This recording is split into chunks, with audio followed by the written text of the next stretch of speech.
How's it going, everybody? Welcome to Beyond the Strip, your monthly Las Vegas market update. I'm here with my good friend Tommy. My name is Vecindad. We are both real estate professionals here in Las Vegas. I am a realtor, and he is a experienced mortgage officer, loan officer. Yeah, experienced mortgage loan officer. And we're here to give you guys a market update on with everything that's happened this month in Las Vegas. Welcome. Welcome. This is September. We're going to cover some events from August. But tell me what's going on with you. How you been? I've been good. Just trying to stay dry. I don't know if you guys have seen. We got hit with a hurricane, which was really interesting. I had to go. I was actually in LA when the hurricane hit, and it was worse in Vegas than it was in LA. So that was really interesting. Yeah. So I've just been trying to stay dry. Definitely a lot of water. A lot of water. I wanted to go out and get some jet skis, man. Right, exactly. And the way all them hills that we got, you go flying down. Yeah. That's really interesting. I saw a video of a bus. I think it was on Charleston. And the bus was trying to go through the water, and the water was up to the window of the bus, and it got stuck. Imagine that. The bus is getting stuck. And you know that we have all kinds of signs around Vegas, because Vegas is a flash flood area. They say, don't drive the water, don't try the water. It always says water 1, vehicle 0. I'll make it 0, yeah. Water 1, and it's like, dang, you're right. And the water always wins. What, aren't the buses electric though? You would think, right? Like they'd be able to push through, but it picks it up. Like the wheels don't have enough contact, enough grip to drive through, so they just end up stalling out. That seems dangerous to me, to take an electric bus through 4.5 feet of water. Of water, right? Exactly. That just doesn't. That sound don't sound safe. Right. That sounds very very unsafe. But hey, and the new sphere does not take too well to the water either. Really? We talked about that last video. The new sphere does not take well to the water. When it hits, we get the different patches. See a lot of dead zones on the sphere, so it does not like water. Well, luckily we don't get a lot of rain typically throughout the year, so monsoon season is coming to an end. So we will dry off. This last storm we had, they're saying it's supposed to be our last one that we're gonna have for a while. So hopefully we have a lot more dry patches. Any homes that are under new construction, they've had some issues as far as having to move forward with construction. So hopefully anybody that's having any delays, if you have any new construction, new builds coming up, I know I have one, but we don't have any delays due to the rain. So that's really good. Good. Speaking about the rain, did you see the news on Burning Man? Yes. Did you see the video with Chris Rock? Chris Rock, he got stranded out at Burning Man. Had to get rescued by some other fans. That was really interesting. That was interesting. Hey, look what the weather's doing. It's crazy weather out here right now. Crazy weather. You gotta stay safe out there. Right. Hope you guys got your umbrellas. That's for sure. So there's a lot we want to cover in the market. We kind of want to talk about some of the changes that has been taking place that affects our market. One of them is the United States credit rating has been downgraded. And that's huge. That means that, there's some difficulty with this country paying its bills. So keep an eye on that. And as a result of that, the banks are now being downgraded because they can't have a higher rating than the country. Makes sense. It makes sense, but when you think about it, it's like, well, if you got a bank that's actually operating like it's supposed to, they're being downgraded only because the country's being downgraded. So that's something to keep in mind with that. And also, too, as a result, I'm not sure if you've heard of the Basel III Endgame. Oh, yeah. And so what that is a and it makes me wonder, why is it called Endgame? Why are they calling it Endgame? But it's requiring banks to hold more capital, which means that it makes it harder for them to lend money, and that's how banks make their money, by lending money. So with them having to hold more capital so that they can be more stable because of all the bank downgrades, and some of the banks are in trouble, but causing them to have to hold more money makes them more stable. but it makes it harder for them to lend money. So it's kind of a circle thing that we got to kind of watch out for.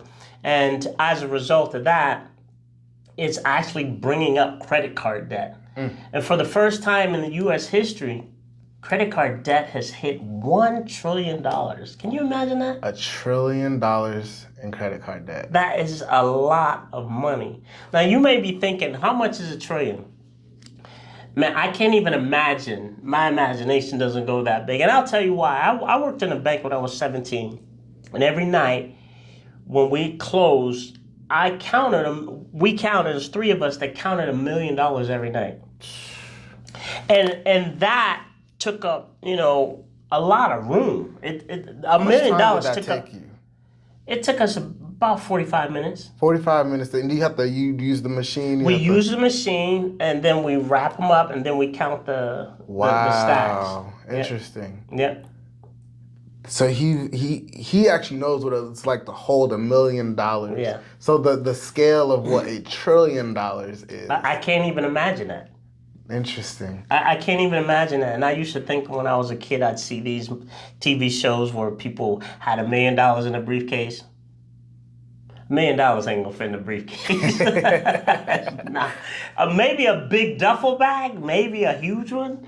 If it's all 100s and a couple thousands in there. Right. But no, it's not gonna work. So, interesting. but credit card debt has hit $1 trillion. That's absurd. What are you guys buying on Amazon? Help me understand. Temu, Shein, what's going on here, guys? Save your money, get out of debt. We want to help you have that healthy debt, not just spending money. Right. Yeah, the difference between a rich person and a poor person is not their money. It's their mindset. That's very true. Rich people invest, poor people spend. So if you're spending, let's think about where are you on that spectrum of things. Think about that. True. Think about that. That's very true. Are you spending more than what you're investing? Mm-hmm. Are your investments covering your spending? Right. That's where we really want to get. Yeah. And if you stick with us, we'll be able to give you those tools and tips and tricks on how you can actually get there. Mm-hmm. What's inventory like right now for houses here? Inventory, we're still looking at a lot more new build inventory compared to pre-existing inventory. I believe the numbers that I saw, the new inventory has increased by another 20% compared to what we have as far as standing inventory. Mm-hmm. So a lot of people are starting to look towards buying a new house. Obviously, there are a lot of incentives when it comes to that, whether it's, of course, you're the first butt that sat on those toilets. All the memories that are in that house, they're all your memories. But there are a lot of other things that people are noticing is these lots are getting a lot smaller. So they're putting more houses out. Mm-hmm. That's great, trying to get us some inventory because we are still overall down considerably on inventory. I believe last month we sold a grand total of 3,000 sold deals. About 3,500 sold deals last month, which is down from coming the month before, which was about 4,000. So we are down a few transactions this month, but like I was saying, we have a lot more increase. We're still getting more increases in new builds.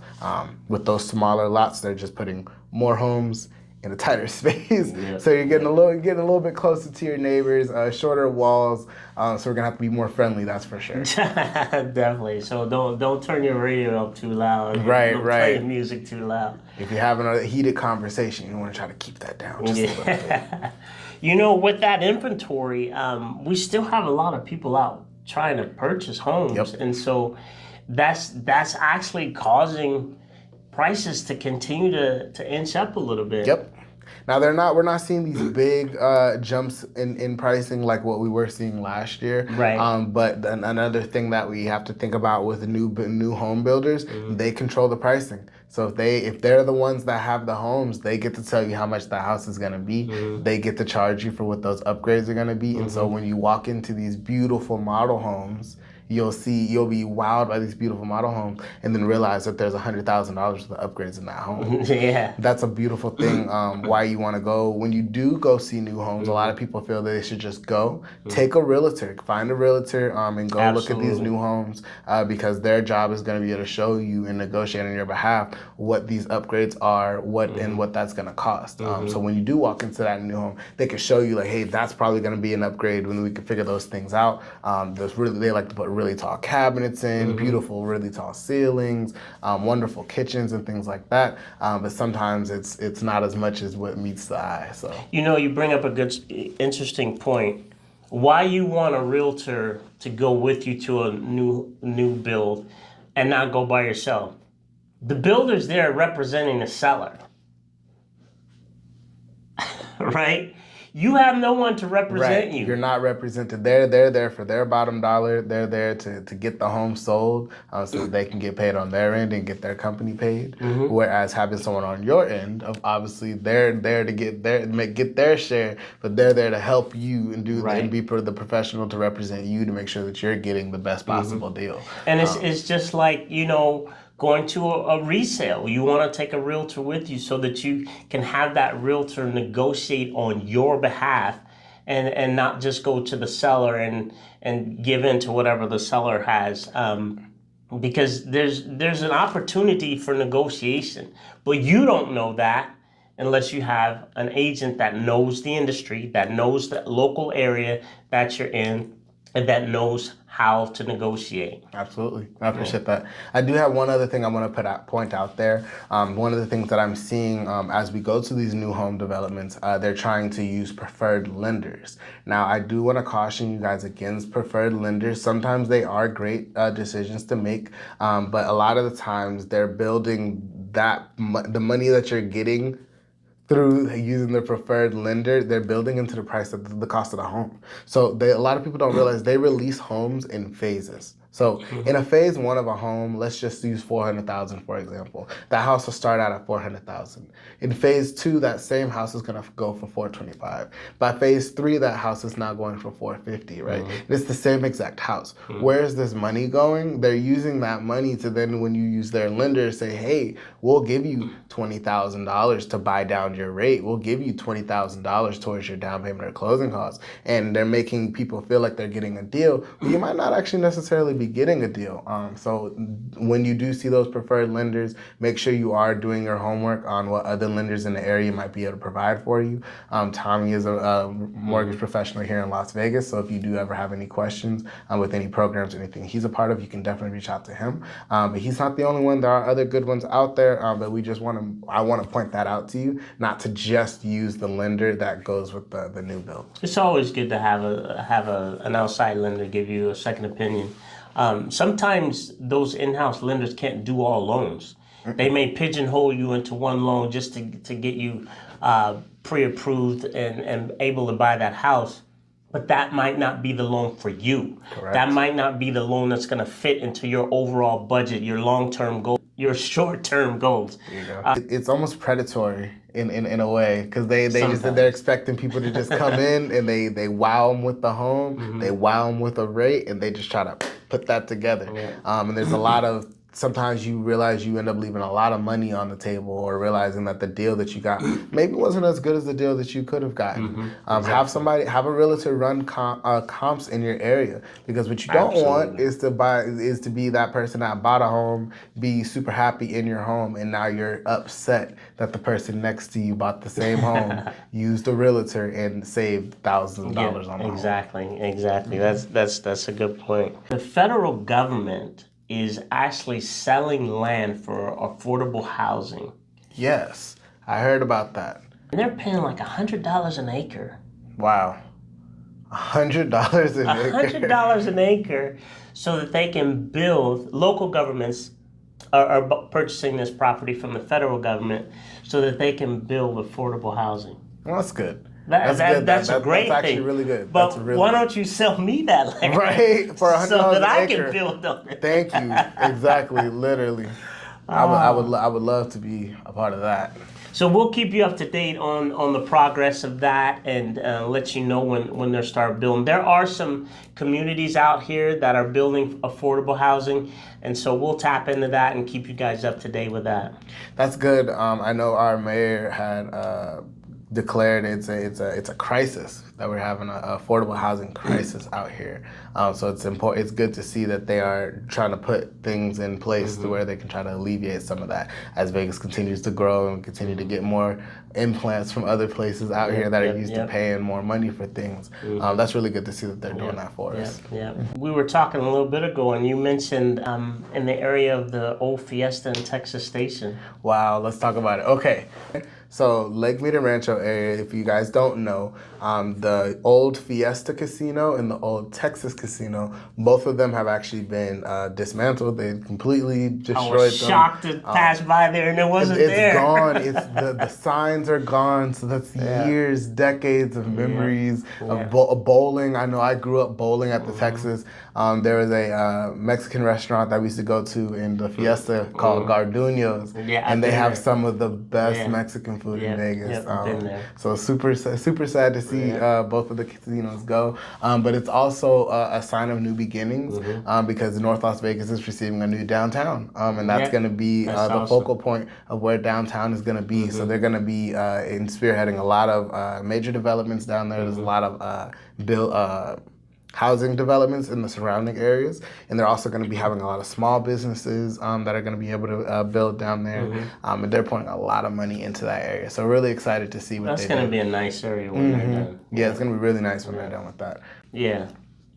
You know, yesterday I had a client call me and we were talking. He wanted to purchase investment property, and I thought that this would be a good topic to kind of share with people. Here in Las Vegas, you know, everybody wants to buy here in Las Vegas, and I get it, you know, because it's cheaper than California. That's true. And a lot of people are coming here from California and buying investment property. But there's something that you got to know up front, and you may not hear this from a lot of people, that because prices have increased, because rates have increased, and now we're seeing rents come down a little bit over this last year, about 4% after having like an 18% increase last year. We're down about 4% on rents. But purchasing an investment property, the cash flow isn't there immediately. That's true. Meaning it's going to take about 2 years or so before you actually see cash flow based on your new mortgage payment. If you're putting down 20% about that, then you're probably not going to cash flow. I can work that out for you depending on your particular situation, but just have that in mind that you may not cash flow within the first 2 years. I could put that on paper and walk you kind of through. If you're paying cash, 100% off the top, you'll probably cash flow a little quicker than you would by just putting the minimum down of 20%.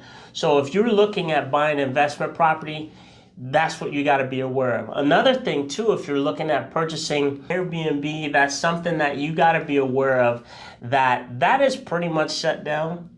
There were 3,000 applicants that were taken, and that was done in like 15 minutes. Yep. And so there's no new ones. System. So what people are doing to get around that is they're doing what's called short-term rentals. That means anything over 30 days or 31 days. I can't remember which one it is.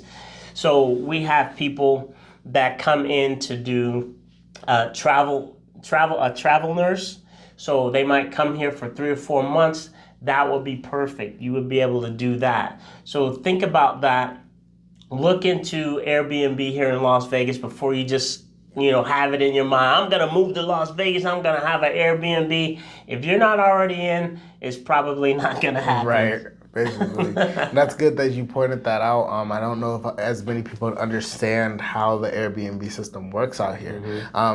We got to remember, guys, we are in Las Vegas, so you're in competition with every casino, So every Airbnb home that we have out here is less money that's going to the casinos and the hotels on the strip. So that's what you're competing against. So it is a lottery system out here for sure. What they do is it's a big pool of people that are applying to get their Airbnb permits. Each home has to be approved, and you have to be approved to have Airbnb homes.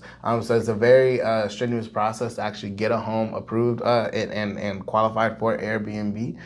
Typically, what we try to tell you, one of the things as me as a realtor and my team, we do property management.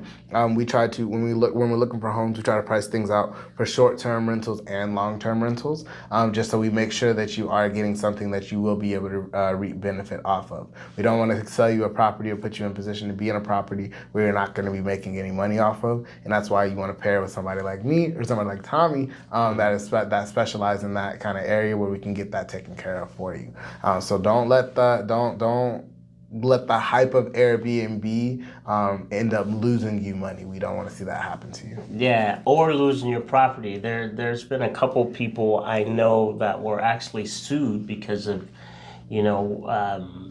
car wrecks and parties and shootings and all kinds of things that's happened in Airbnb, because just like you pointed out, this is a tourist attraction. This is a 24-hour town. People think that they can come here and party, leave their brain at home, right, and go into a neighborhood and act like they're on the strip. People in the neighborhood aren't going to go for that. Leave the strip at the strip. What happens in Vegas, they should say what happens at the strip stays at the strip. The strip is not all of Vegas. Yeah.